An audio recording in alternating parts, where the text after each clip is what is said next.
Hey friend, welcome to Translating the Label podcast for hairstylists. I'm Anna, a hairstylist with a passion for cosmetic chemistry. This is where we dive into the real details of hair care beyond brand hype and brand narratives, giving you an industry insider's insight to cut through the noise and enhance your expertise. You're not here to hear what you want to hear. You're here to stand out as a stylist with a deeper understanding of the hair care industry. Today's episode is all about doing your own research. I know I have shared with you guys in the past that I spent years doing research and getting absolutely nowhere. But when I did start gaining traction and getting some really good resources, that's when things changed for me. And I want to share those with you. So I actually have them listed on my website underneath Resource Hub.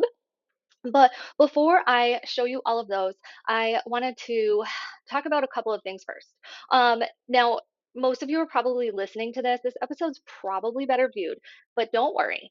I am going to put all of the links that you need into the show notes so they will be easy to find and you can check out everything we're talking about later on when you have a free minute. All right, so the first thing I want to talk about with you is confirmation bias. You may have heard of this, you may have not, but this is when we unintentionally look for information that's consistent with our beliefs.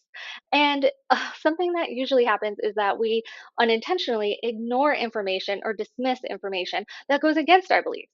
But we always want to be challenging our beliefs and be open to being proven wrong. This is like what good scientists do. Okay, now let's dive into like doing your own research. So in the search bar, I typed in clean beauty. And what came up when I did that? Clean Beauty Collective, right? And this is by beauty products. Okay, then people ask, what does clean beauty mean? Clean beauty means that a product is safe, non toxic, and has transparent labeling of ingredients. Just because a product is organic, natural, or green doesn't mean it's non toxic. The FDA doesn't regulate or define claims often used in greenwashed products. There's a little bit more to that than we're going to explain in this video, but this is also why I wanted to give you these resources so that you can do your own research. Okay, and then the next thing is, how does Sephora define clean beauty? Elf's a clean brand. Wait, is Elf a clean brand? So those are like the type of questions that people are asking. The next thing that comes up are all, let's see, it's all online retail, right? They want to direct you to websites so that you can purchase green beauty products. There is this zero waste store, again, that's aimed at selling. So most of the stuff that comes up is aimed at sales. And when sales are involved with information, the information tends to be somewhat biased to help enhance the sales, right? So that's why doing research on your own is so hard because you have to go through all of this. And if you're not asking the questions the right way, you're not going to get the answers you're looking for. So on my website, which is translating the label, I will put the link again in the show notes for you. As you see, we have this resource hub. So when you go to the resource hub, there are some websites that you can look at. So this one right here is one of my favorites. It's cosmeticsinfo.org. And this is a really great place where you can go in and get all kinds of information. They also have a section with infographics that they feature. So I highly, highly suggest you go on here and you poke around. Now, let me go back. The next one we have is the CIR. You're probably unfamiliar with the CIR, but so it's the Cosmetic Ingredient Review, and they assess the safety of ingredients used in cosmetics in an open, unbiased, and expert manner and publish the results in peer-reviewed scientific literature. Peer-reviewed is a really big deal because you don't want to just have one person's like insight into it. You want to have like a whole group of experts weighing in on the subject. So that's really helpful for us as consumers to be able to identify if it's peer reviewed or not. Okay, the next website that I have on here is EU SCCS Easy Read Summaries. Now, this leads you to a bunch of stuff that isn't all directly related to cosmetics. There's some other information in here, but again, it's another great place to poke around and read all of these summaries. They're all meant for consumers And this is coming from the European Commission website, which is a really, like, you can trust that is a good resource. All right, the next one I have is Personal Care Products Council. I don't know if you've heard of this organization or not, but again, they are expert panel for cosmetic ingredient safety, and they have a whole bunch of stuff that you can go through. So you can go through like science and safety, public policy. Ooh, MOCRA, that's the FDA just overhauled their system for cosmetics and registering them and whatnot, and that the new the Modernization Act of Cosmetic Regulations. Oh, and I forgot what the A meant. But anyways, go on here and check it out. You can also look under sustainability, newsroom, okay, events. That doesn't really apply to us because we're consumers. But oh, and they have a resources link too, which can lead you to some really great places. So definitely go on there and check that out when you have a minute. We also have the FDA website. I know a lot of people aren't fans of the FDA. However, it is good to know how they are regulating the products that we use. It's good to have this information, regardless of if you like uh, the FDA or not. So go on here and poke around as well. The link I have is specific for cosmetics. I mean, you can just type in FDA and go there, but that has a direct to all the information related to cosmetics. Let's see. The next thing we have is a risk assessment and risk management. This one is good just because it breaks down how they go through all of that. Okay, so this is an article on risk analysis tools for toxicological profile of cosmetics. So I highly suggest you check that one out. These are like all of my favorites, so I'm probably gonna be like, I highly suggest for every single one of these.